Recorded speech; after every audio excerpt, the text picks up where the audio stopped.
Hi guys, we are still in lockdown, so we are continuing with this theme of field watches for airgunners. In the first video, an overview of field watches for airgunners, which you should be able to get here somewhere. At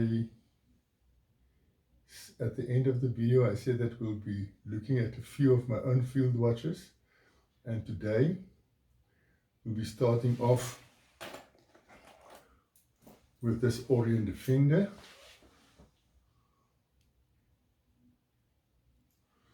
I hope you could see that.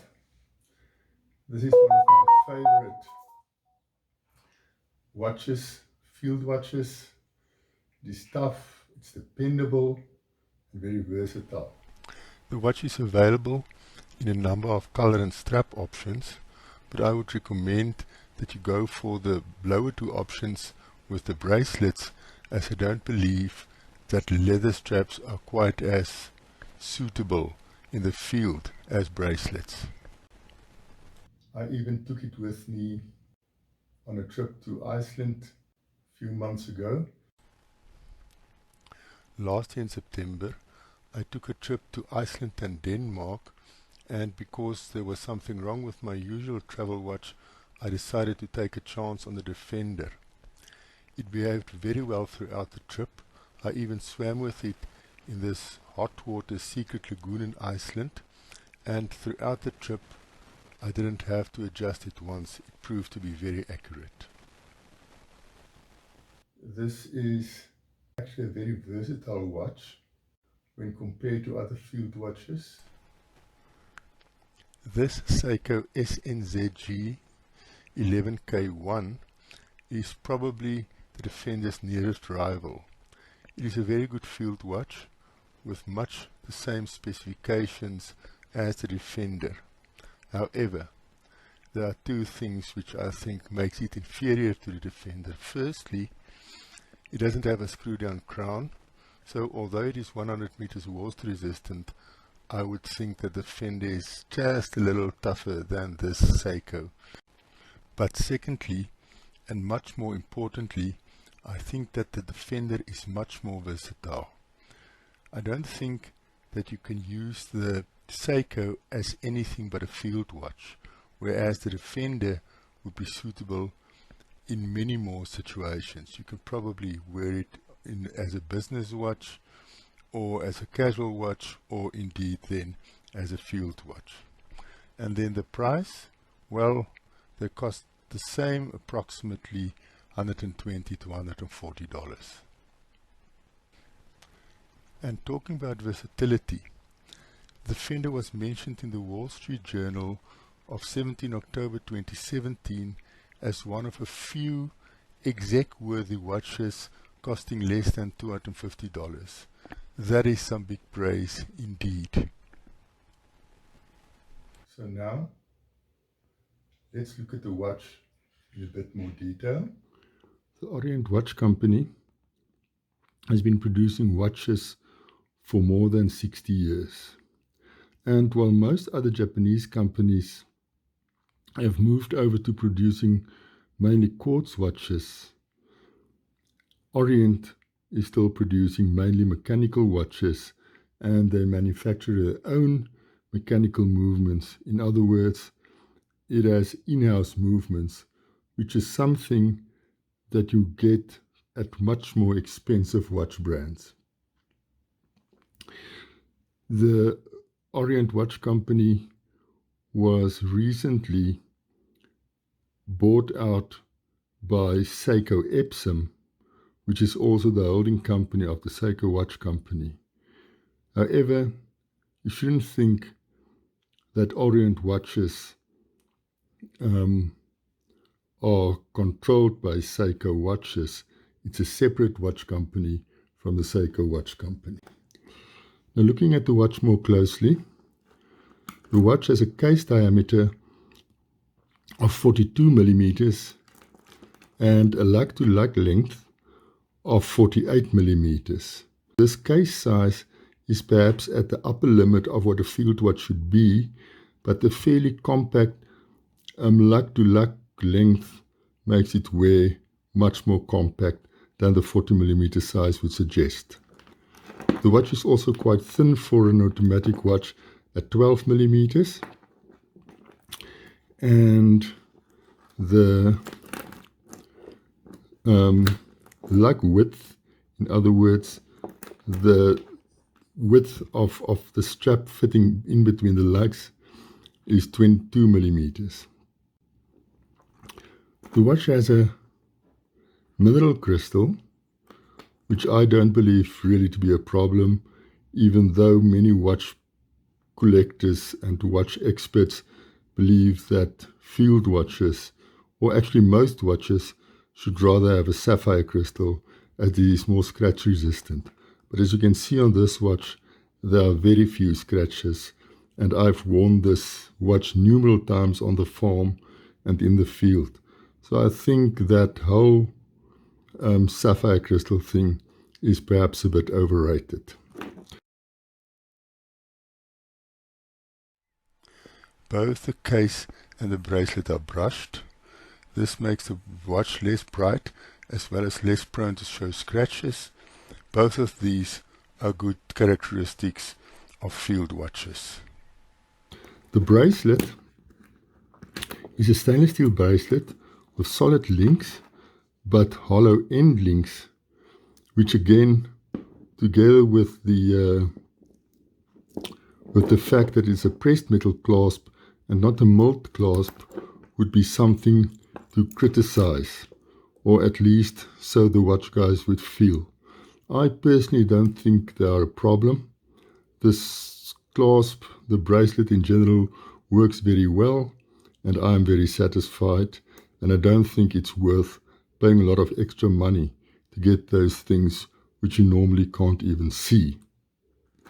The case is the case back, actually.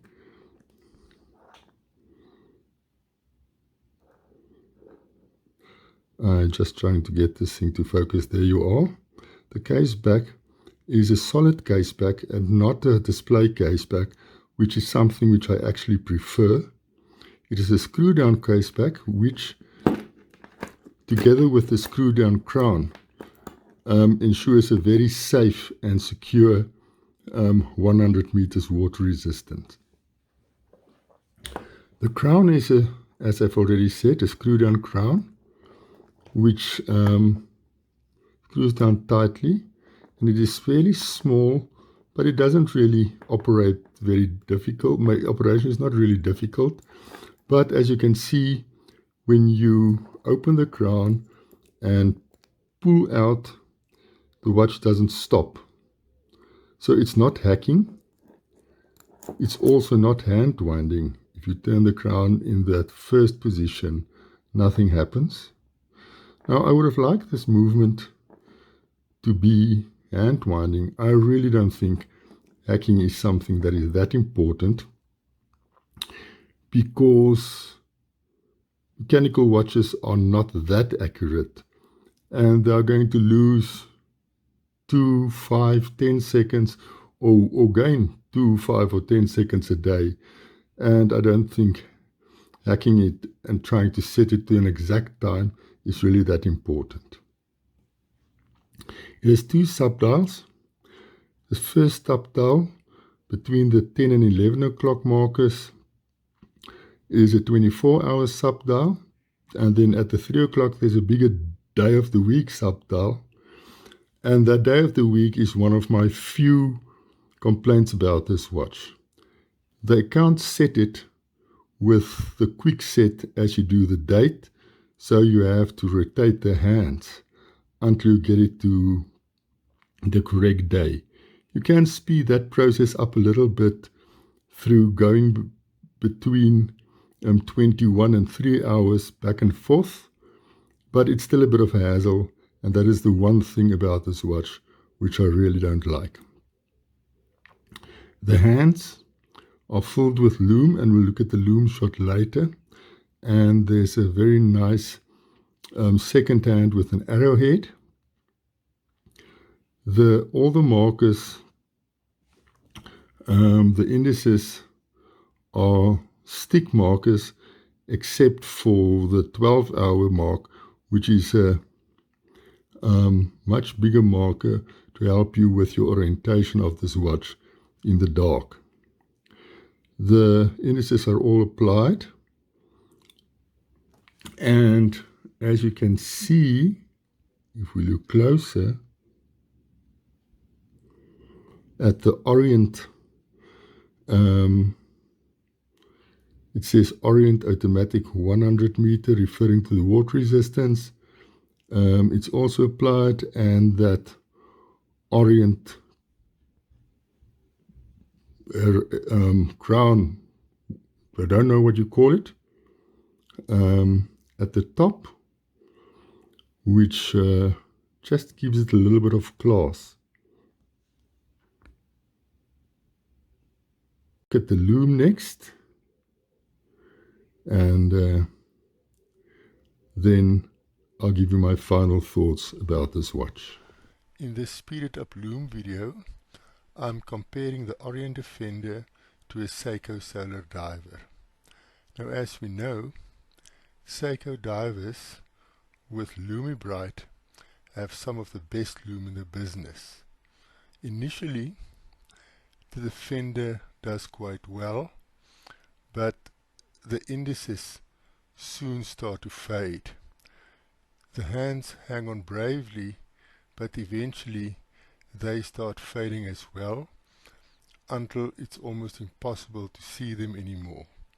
However, in practice, this is not quite true, and I don't think my camera picks up the loom quite as well as it can, especially when it becomes very faint.